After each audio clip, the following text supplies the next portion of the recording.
안녕. 자, 이거 메가스터디 255제 지난번에 2학기 안 끝난 부분을 우리 이번에 겨울방학 동안 끝내는 걸로 하고 그래서 오늘 처음에 시작은요 24쪽에 23번부터 27번 그래서 계산해 보니까 맨 뒤에 예술 빼고 중간에 인문, 사회, 과학, 기술 실전 연습 2개 하면 딱 이번 달 안에 1월 31일로 끝나요. 그래서 오늘도 23번, 27번 하고 그 다음 지문까지 2개 그러니까 매번 2개씩 하고 끝내는 걸로 하겠습니다. 자, 오늘은 23번, 27번 현대는 센서 장치를 내장한 디지털 기기들이 인간 또는 다른 사물 기기에 접속, 연결하는 네트워크를 통해 새로운 가치를 창출하는 사물 인터넷 많이 들어봤죠? IoT라고 하는데 이렇게 쓰잖아요. 자, 사물 인터넷이라고 하는 거는 알아두면 좋은 용어이기도 하고 그 다음에 이거를 잘 알아 뒤에 내용을 다 알 수 있으니까 사물 인터넷이란 정의 내려요. 이동 통신망을 이용해 보통은 와이파이 같은 걸 이용하죠. 사물 간의 지능 통신으로 사람, 사물, 공간, 데이터, 서비스 모든 것들을 포괄한다. 그래서 중요한 거는 여기서의 사물 인터넷이라고 하는 거는 모든 거 포함이에요. 사람도 그다음에 사물도 그리고 공간도 데이터도 모든 것들이 포함된 거를 사물로 보는 거야. 사물 인터넷 시대에 인간은 스마트 안경, 워치 같은 웨어러블 기기 등을 착용하고 아직까지 스마트 안경은 그렇게 널리 퍼지지 않지만 스마트 워치는 유명하잖아. 꽤 많이 쓰고 있잖아 사람들이. 스마트홈, 스마트 헬스케어, 사물 기기들과 대화하며 정보를 교환 소통하는 덕분에 중요한 거 시공간의 구애가 없더라. 장점이 뭐예요? 시공간의 구애 없이 이게 중요한 거예요. 가전제품들을 작동하며 삶의 질을 향상시키거나 병을 예방할 수 있게 되었다. 그러니까 중요한 게 뭐냐? 시공간의 구애 없이 작동을 했는데 궁극적인 목적이 뭐냐? 우리 삶의 질을 굉장히 끌어올린 거. 그래서 IoT가 꽤 의미가 있는 겁니다. 그러니까 내가 지금 여기서도 뭔가를 작동시킬 수 있는 거고 사실 지금 내가 여기서 핸드폰 뚝뚝뚝 하면 집에 청소기를 돌릴 수 있잖아. 그런 개념이 바로 사물 인터넷이더라. 그렇게 이해를 하면 되는데 그 다음에요. 사물 인터넷 사물 간의 단순한 연결이 아니라 그러니까 단순 연결이 아니에요. 다양한 주체들이 중요한 말 다양한 주체라고 나와 있지. 요거 이따가 다시 설명할 겁니다. 다양한 주체들이 생산하는 정보를 연결해 서비스로 제공. 그래서 다양한 주체들이 생산한 여러 가지 정보를 전부 다 합쳐서 서비스로 제공하는 거. 그리고 이 서비스 제공의 목적이 뭐냐? 아까도 얘기했지만 인간 삶의 질을 끌어올리는 게 가장 큰 목적이더라. 그래서 사물 인터넷이 뭐냐? 단순하게 연결되는 게 아니라 궁극적인 목표는 인간들의 삶의 질을 높이는 서비스를 제공하는 게 목적이다. 모든 것들. 그래서 여기서 말한 다양한 주체는 뭐예요? 이런 거 다 포함하는 거라고. 사람이 만들어내는 정보, 사물이 만들어내는 정보, 공간이 데이터가 만들어내는 정보들을 모두 다 잘 조합을 해서 서비스를 만들어내게 되고 이 서비스는 궁극적으로는 인간의 삶의 질을 끌어올린다. 그런 개념으로 이해를 하면 좋겠죠. 한편 사물 인터넷 네트워크는 인간의 명시적인 개입이 없어도 서로 연결된 사물들끼리 알아서 하는 거야. 인간이 중심이고 사물 기기가 수동적, 객체, 비대칭적 관점으로는 제대로 이해할 수가 없다. 그러니까 여기 있는 것들은 어느 정도는 다 대칭적이라고 봐야 돼요. 같은 비중. 그러니까 대칭적이라고 하는 거는 이렇게 볼게요. 그러니까 어느 게 더 의미가 있다 없다가 아니라 같은 비중으로 대칭적인 입장을 취해야만이 가능해지더라. 그렇다면 인간과 기술적 대상의 관계를 어떻게 바라보아야 할까? 여기서 말하는 얘네들이 기술적 대상이에요. 얘네들이 기술적 대상.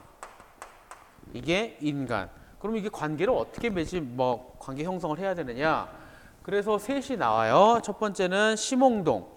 인간주의와 기술주의 대립을 비판하고 현대 정보 기술 사회를 인간과 기계가 짝을 이루는 것이다. 자, 첫 번째 이거 지울게요. 이쪽에 씁시다. 자, 첫 번째 심홍동이라고 하는 철학자는 짝을 이뤄야 한다고 보는 거야. 인간과 기계가 짝을 이뤄 순환적으로 상호작용하는 기술적 조화로 분석했다. 짝을 이루어서 상호작용하는 두 가지 개념이에요. 짝을 이루어서 상호작용하는 기술적 조화. 인간이 기술을 창조했지만 기술이 자체적 진화 발전하고 있으므로 인간이 통제할 수 있는 건 아니에요. 그러니까 인간과 기술은 짝을 이뤄서 서로 관계를 맺어야지 인간이 기술을 통제할 수 있는 건 아니다. 인간이 기술적 대상보다 열등하거나 우월하지도 않아. 대등한 입장이에요. 인간과 기술적 대상이 동등한 관계, 상호 협력적 공생. 그러니까 인간과 기술은 거기 나와 있는 대로 동등한 관계, 그 다음에 상호 협력, 그리고 중요한 말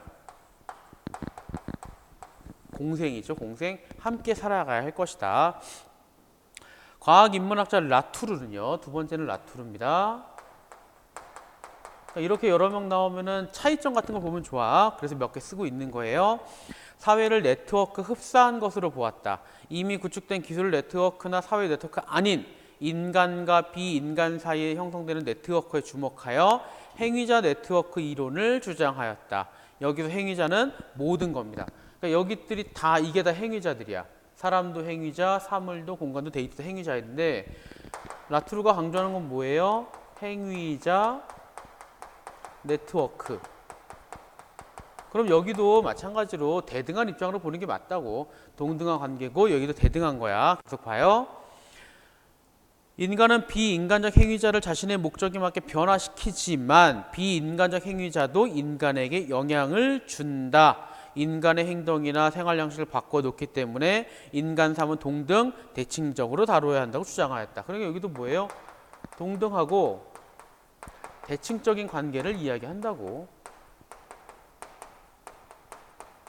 물론 궁극적인 목표는 아까도 얘기했지만 우리의 삶의 질을 끌어올리는 게 목표이긴 한데 하겠지만 동등한 관계이어야 한다는 이야기예요. 심홍동의 기술적 조화, 라투르의 행위자 네트워크는 사물 인터넷이 인간과 기기가 짝을 이루는 대칭적 행위자 네트워크가 될 수 있는 근거를 제시해 준다. 이러한 사물 인터넷 연결성, 인간 사물기기 물론 다양한 사물기기들의 상호작용이 가능한 대칭적 관계 형성된다. 그러니까 이게 라투르하고 심홍동은 거의 똑같아요. 근데 차이가 있다면 라투르는 네트워크 개념으로 가는 거고 여기는 상호작용 쪽으로 가는 거고 이게 조금 더 복잡하게 모여 있는 걸 이야기하는 거야. 상호 순환적인 소통이 중요해 정보를 주체이자 인형 객체가 되기 때문이다. 왜 이렇게 네트워크 형성이 돼야 되고 상호작용하느냐? 둘 다 마찬가지야. 생산하는 주체이자 객체이기 때문이에요. 그러니까 어느 하나에 한정된 게 아니지 언제나 이용하는 주체, 언제나 만들어내는 객체가 아니라 서로 이게 왔다 갔다 하는 겁니다. 사물 인터넷의 연결성이 신속한 정보 전달과 생성을 극대화할 수 있지만 인간 기계 동일화, 사물 간 데이터 공유로 인한 인간 배제, 사생활 노출, 취약한 보안, 부정적인 결과를 초래할 수도 있다. 근데 이게 이렇게 되다 보니 부정적 결과도 생길 수가 있지. 그래서 해결을 해야죠. 그 폐해를 최소화하기 위해 다양한 주체들이 연결되어 있지만 귀속되지는 않아야 돼요. 무슨 얘기냐면요. 이게 네트워크를 형성하고 대칭적인 관계를 맺고 상호작용을 하긴 하는데 연결된 건 맞지만 서로 지나치게 간섭하면 안 되는 거. 서로의 어느 정도의 사생활은 보존을 아니면 보호를 아니면 인정을 해줘야 되는 거. 그런 걸 이야기하는 거고요. 자, 이제 그거에 관련된 얘기가 바로 멜로 퐁티의 생각입니다. 볼게요. 마지막에 중요한 거야. 여기 어느 한쪽으로 귀속되지 않는 대칭적 관계를 잘 유지하여야 한다. 그러니까 멜로 퐁티도 쓸게요. 3번. 자, 멜로퐁티도 대칭적 관계는 인정을 하는 거라고. 그러니까 비대칭은 안 돼요. 어느 정도는 대칭이 이루어져야 하겠지만 여기서 말하는 대칭적 관계는 대칭은 대칭이고 상호작용하고 네트워크는 네트워크이지만 서로 어느 거에 귀속되지는 않아야 한다. 이게 중요한 거야. 서로 간에 어느 정도의 거리를 두는 입장이다. 자, 오른쪽이요. 살 세 개의 입각계 모색하기. 여기 나오는 살은 프랑스어긴 한데 이거는 진짜 살이야. 살. 요런 거 살. 이거 살이에요. 메를로퐁티는 보고 만지는 주체인 동시에 보이고 만져지는 대상으로서의 몸의 이중성이 사물과 얽혀서 살을 형성한다. 살은 주체와 대상, 인간 사물의 소통으로 연결되는 공통 토대로서의 상호세계가 된다고 강조했다. 그러니까 만약에 옆에 내 아들이 있으면 서로 살을 이렇게 부딪힐 수 있는 거 아니야? 그럼 살이 이렇게 느낌이 오잖아요. 그럼 나도 느껴지고 얘도 서로 자기 자신의 개체를 인정하겠지. 나도 내 살이 어떻다 인식을 하겠고, 그런 걸 얘기하는 거야. 그런 상황이에요.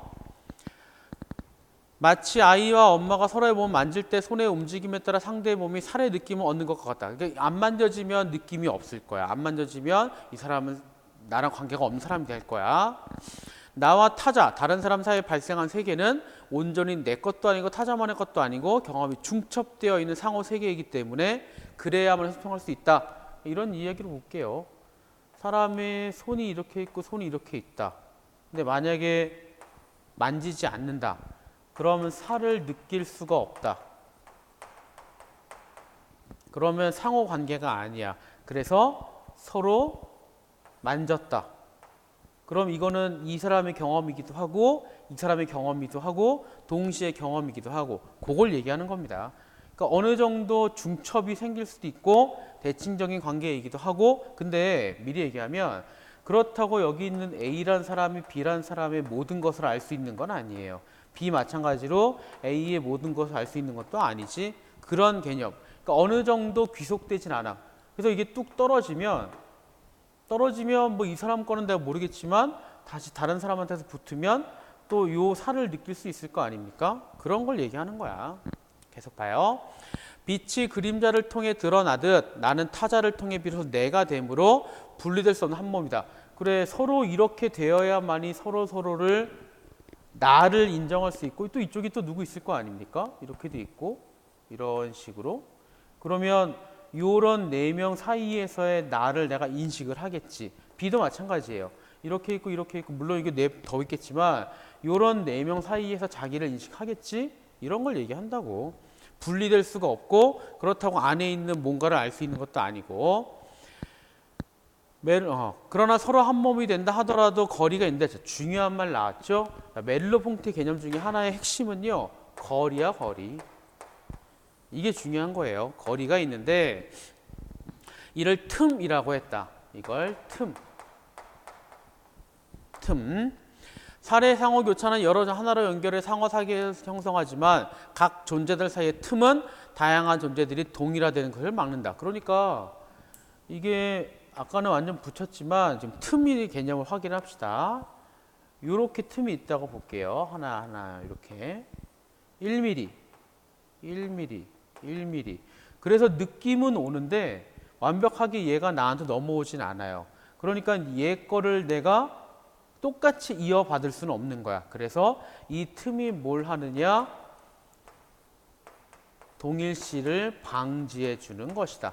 아까 우리 왼쪽에 밑에서 5번째 줄 나왔지? 인간과 기계 동일화. 그걸 막아주는 게 멜로퐁티는 바로 요 틈이라고 하는 겁니다.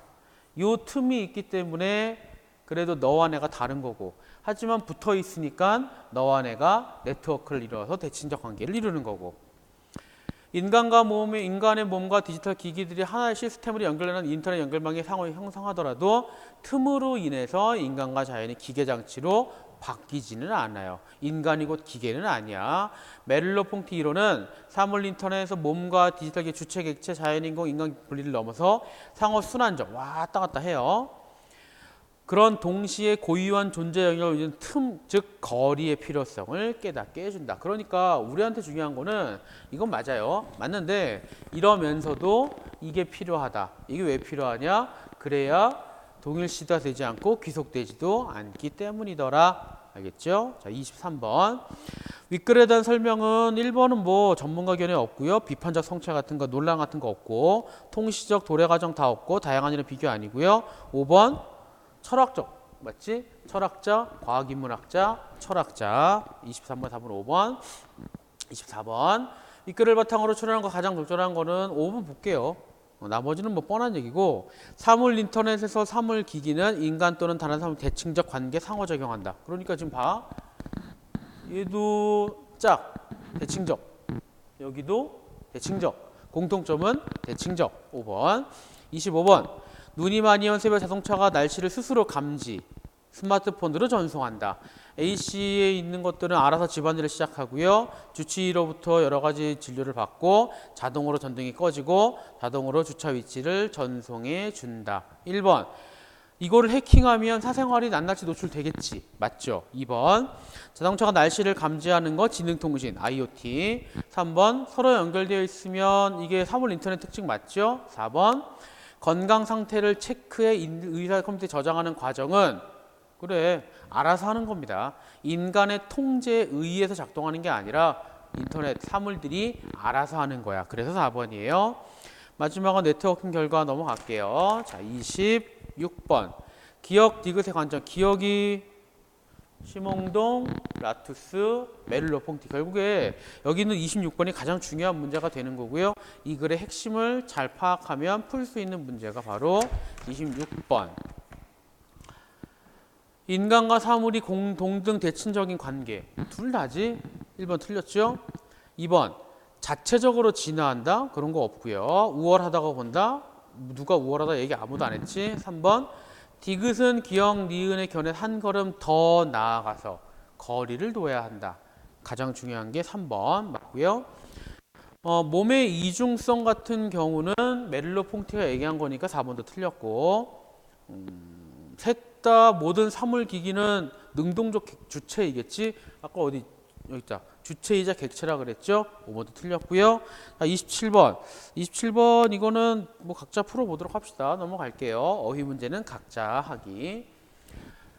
자, 그 다음 지문까지 오늘 할게요. 보자. 자, 이거는 기억에 관한 얘기고, 인지심리학은 기존의 심리학과 달리 의식의 과정이 실제한다고 보았다. 뭐 알아두면 좋은 말이에요. 기억의 구조와 과정에 관심을 갖고 장기 기억과 단기 기억을 나누어서 설명하였다. 그래서 순서대로 단기 기억이랑 장기 기억이랑, 그러니까 이거를 문제 푸는 입장에서 본다면 이거는 이 둘을 구분하면 돼요. 장기 기억은 며칠, 수개월, 길게는 평생, 단기 기억은 수초 동안. 인지심리학자들은 지속 시간도 다르고요. 구조도 다르더라. 그래서 이 글은 이 둘이 구조가 어떻게 다른지를 설명을 하겠다라고 하는 거야. 기억을 할 때 인지 체계에 맞는 기억 부호로 바꿔 저장한다. 의문 부호와 의미 부호가 있다. 의문 부호는 감각으로 기억을 하는 것이다. 예를 들어 거기 노래 가사 나왔지? 예를 들었죠? 뒤에 문제 활용할 거야. 의미 부호는 의미를 찾아 이전의 지식과 관련 지식 기억하는 거야. 중요한 거는 이전 지식과 관련 짓는 겁니다. 미리 얘기하면 주로 의문 기호를 쓰는 거는 단기 기억. 순간적으로 외우는 거야. 소리 같은 걸로요. 그 다음에 의미 부호. 맞지? 자, 의미 부호는 핵심은 이전 지식과 결합하는 거야. 그래서 오래 가는 겁니다. 이거는 순간적으로 요거 자체만으로 외우는 거니까 금방 잊어버리는 거고, 이전 거가 연결되는 거니까 오래 가는 거고. 그러니까 중요한 거는 뭐예요? 단기 기억을 장기 기억으로 바꾸는 과정이 사실은 중요할 거야. 계속 볼게요. 단기 기억은 의문부호로 기억되는 구조이다. 일시적 감각이므로 오래 지속되지 못하는 단점이 있다. 소리 내어 읽으면, 예를 들면 소리 내는 거. 전화번호를 의문부호 전화나 단기 기억에 저장하는 행위이다. 장기 기억은 의미부호로 기억되는 구조이다. 그래서 중요한 말 결합이에요. 결합. 이게 핵심이야. 결합되는 것이다. 단기 기억과 장기 기억은 용량에도 차이가 있다. 어떤 숫자 한 번에 읽고 하는 거는 최대 7개. 단기 기억은 한 7개 정도 용량이. 그래서 전화번호가 예전엔 앞에 국번이 3개였거든. 예를 들면 011 337 1259 이런 식으로. 그럼 요거만 외우면 되거든요. 근데 요새는 이게 하나 늘었지? 근데 한 번에 외우기도 쉽지 않아. 이 글에 따르면. 기억의 용량이 7개를 할 때 개수는 어떤 단위일까? 426에 387 하나, 7개 모두 채우지만 247에 8282 이거는 봐봐요. 247에 만약에 이게 이삿짐 센터다. 이삿짐은 빨리빨리. 그러면 이거를 7개로 외우는 게 아니라 의미를 넣어서 외우지. 그러면 더 간단하게 외울 수 있다고. 이 얘기는 그 얘기예요.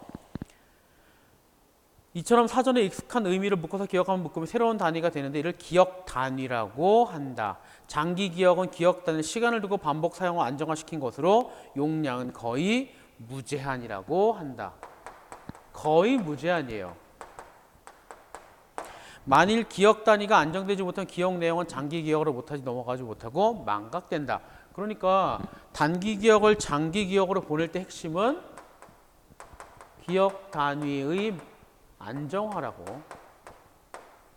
이게 안 되면 망각입니다. 단어 기억 실험을 통해 확인해본 결과 기억력 단어 학습한 순서에 따라 다르다. 학습한 단어 먼저 한 거, 마지막에 한 거 높고요. 중간은 기억이 낮게 나타난대요. 학습한 단어에 대한 기억이 높은 거는 초두성 효과고요. 나중에 기억이 높은 건 신근성 효과인데 미리 답만 얘기할게요. 이쪽이 초두성 효과. 그 다음에 이쪽이 신근성. 왜 그러냐면 내가 단어를 외우는데 초기에 외운 거는 나중에 보면은 충분히 장기 기억 쪽으로 넘어갈 시간적 여유가 충분한 거고 외운 지 얼마 안 돼요. 그거는 직전에 외운 거니까 아직은 단기 기억에 남아 있는 거고. 근데 이것도 아니고 저것도 아니고 가운데 있는 것들은 이것도 아니고 저것도 아니니까 암기가 많이 안 되는 거고. 이런 걸 계열 위치 효과라고 한답니다. 초두성 효과는 장기 기억과 관련이 있다. 의미부호 전환되어 안정적인 장기 기억에 저장된 것이다. 반면 신근성 효과는 단기 기억과 관련이 있대요. 비교적 최근 학습한 단어이므로 아직은 의문부호 형태로 남아있기 때문이다. 그래서 인출이 용이하다. 인출이라고는 어렵게 보지 말고 기억을 밖으로 빼내는 걸 인출이라고 합시다. 실험 결과 중간에 학습한 단어는 처음에 학습한 단어나 마지막 학습한 단어에 비해 기억이 현저하게 떨어지는데 이는 망각된 것이다. 잃어버린 거야. 그러니까 초기에 외운 거는 여러 가지 기억 단위를 안정화해서 머리에 남았고 마지막에 외운 건 직전에 외운 거니까 머리에 남았고 근데 중간에 외운 건 안정화가 안 돼서 망각이 된 거고. 실제로 마지막에 학습한 단어를 인출할 때 생기는 오류 봐요. 마지막에 학습한 단어를 떠올릴 때 생기는 오류 마지막 거는 이쪽이었잖아. 그 다음에 초기인 거. 처음 학습한 단어를 인출할 때 생기는 오류는 얘랑 관계 있잖아. 이렇게. 그래서 31번부터 보면 기억 같은 경우에는 얘랑 관계 있는 게 들어가야 되고 니은에는 이거 관계 들어가야 돼요. 그래서 31번의 답은 1번이 제일 좋아요. 의문이 유사한 거 혼동은 의문부호가 헷갈리니까 이게 문제가 생기는 거고 의미가 헷갈리니까 이게 문제가 생겨서 이게 잘 안 되는 거고 그래서 오류가 생기는 거고 31번의 답은 1번. 28번 윗글에 대한 설명으로 적절하지 않은 거 기준에 따라 나누어 설명하고 있다. 단기 기억, 장기 기억, 의문부호, 의미부호 7개 무제한, 대조, 그리고 기준 나눴지. 새로운 용어 개념은 아까 첫 단락, 두 번째 단락 계속 나오고 있고요. 질문은 여기저기 나오고 구체적인 예도 아까 어디 있었습니까? 의문부호, 거기 노래 가사 이런 거 나와 있잖아요. 마지막에 유추는 나오지 않죠? 5번이 유추야. 선택지 5번이 유추 얘기하는 건데 유추는 없어요. 29번 윗글의 내용을 보기와 도식화했다. 이에 대한 설명으로 적절하지 않은 거예요. 자극 정보는 의문부호 저장되고 B에서 의미부호. 의문부호, 의미부호. 2번 시어는 넘어가는 거지. 이게 잘 되면 시연된 거라고 보면 되고요. 안정화되는 과정이다. 아까 안정화라고 써놨지? 맞고요. 망각은 넘어가지 못하는 것이다. 맞고요. 4번 A에 저장된 기억에 비해 저장된 기억이 오래 남는 이유는 여기 있잖아. 이전의 지식과 결합됐기 때문이지 용량이 무제한이기 때문이다가 아닙니다. 용량이 무제한인 거랑 오래 남는 거랑은 관계가 없어. 안 돼요. 5번은 뭐 본문에 있으니까 넘어갈게요. 자, 30번. 첫 번째 단어를 외웠을 때 A로 시작하는 암기를 높았을 것이다. 맞죠? 왜냐? 이쪽이에요. 2번. 첫 번째 단어를 외웠을 때 C로 시작하는 의문 부호 형태. 이쪽이잖아요. 두 번째 단어를 외웠을 때 A, B, C 똑같은 걸로 가면 여전히 B는 못 해요. 두 번째 단어를 외웠을 때 B, C의 순서를 바꾸면 아까는 A, B, C였으니까 A, B, C, A, B, C 다 잊어버리지. 근데 이번에는 B, C, A, C, A 그럼 막 섞였지? 그러면 얘네들도 외우고 얘네들도 외우니까 A, A, B, C 다 있지? 그러니까 많이 외울 거예요. 5번 만일 첫 단어를 외웠을 때 A, C, B 순서로 단어를 암기했다면 C로 시작되는 단어보다 B는 좀 더 안정적으로 아니고요. 단기 기억이야. B가 마지막이잖아. 마지막은 이쪽이에요. 그래서 5번이 틀렸고요. 자 넘어가서 31번은 아니구나. 여기까지 오늘 하고 자, 1월 3일 거는 1월 3일에 올릴 건데 37번부터 41번 지문이랑 42번, 45번 지문 그렇게 지문 2개 준비해 오세요. 안녕.